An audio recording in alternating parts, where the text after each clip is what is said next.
Good afternoon, everybody. Miss Or Julina Luab from Miss Or Radio 87.5 FM. Sir, Chairman, sir, good afternoon, sir. So, this is about, sir, yung mga kapitanes po, no? Yung mga barangay captain nung nakaraang BSKE na umapila po kasi natalo sila sa counting of votes nung counting pagkatapos ng election. And then, nung nag-apila sila, ay sila pala yung panalo. So, paano po natin maiwasan sa susunod na election po, sir? Like, maiwasan man lang or maibsan yung ganitong mga sitwasyon? Hindi po, hindi talaga may iwasan na. 100% hindi may iwasan. Bakit po? Bilang isang nag-practice ng eleksyon, ganito po yan. Una, tatandaan natin, at hindi namin sinisisi sa kanila. Pare-pares na kami partner. Ang nagbibilang po, hindi naman po comedy. Sa baba, ang nagbibilang, electoral board members, na aming tinuturuan kung paano bilangin ang boto.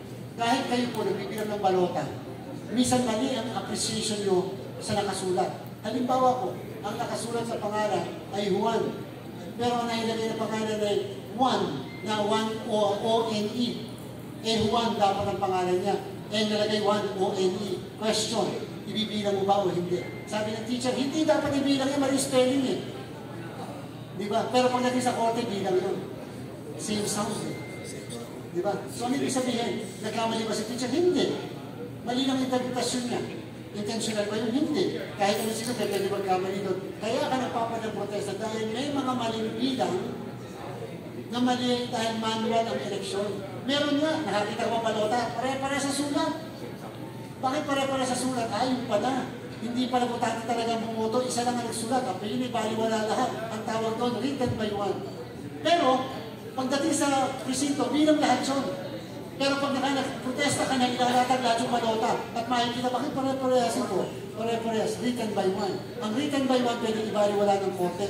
Nagkamali ba ang teacher doon? Hindi. Hindi naman niya nakita lahat ng balota habang binibigyan kasi pa isa-isa lang ang pagbilang niya. Samantala sa protesta, nilalatag lahat yan. So, kinukumpara. So, ang ibig sabihin po, talagang minsan magkakaiba yung bilang pagdating sa korte at bilang pagdating sa mga guro. Kasi siyempre ang may expertise naman sa law ay ang korte. Hindi naman po yung mga guro. Ang mga guro, basic lang na tinuturo namin paano bilangin yung mga balota. Siyempre, pag mas mataas ang korte, hindi na lang dinaya yung mismong boto sa baba. Ngayon, kung ang patutungkulan naman po ay automated election, wala pa pong napatunayan kahit isa na nagbago ang boto substantially. Kung ang boto nyo po ay 100, nung binilang ang balota, 100 din. Minsan naladagdagan ng isa, dalawa. Kasi merong boto, tuldok lang ang nilagay ng botante. Hindi binilang ng machine kasi less than 50%. Pero pag tingin sa naked eye, kita, bilang yun, plus yun. So, ganyan po talaga. The reason why ka nagpo-protesta, lalo pa, pag barangay. Minsan ang lamangan, isa, dalawa lang. Minsan nga may toss coin pa. May drawing of blood, so sino ang talagang nanalo. Parte po yan ng isang proseso.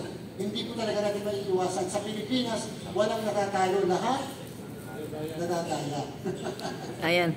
So, yun po. Ang sa akin, kung kayo mag-alala, the COMELEC will always proclaim the rightful winner based on the ballots. Yun po naman ang commitment lagi natin.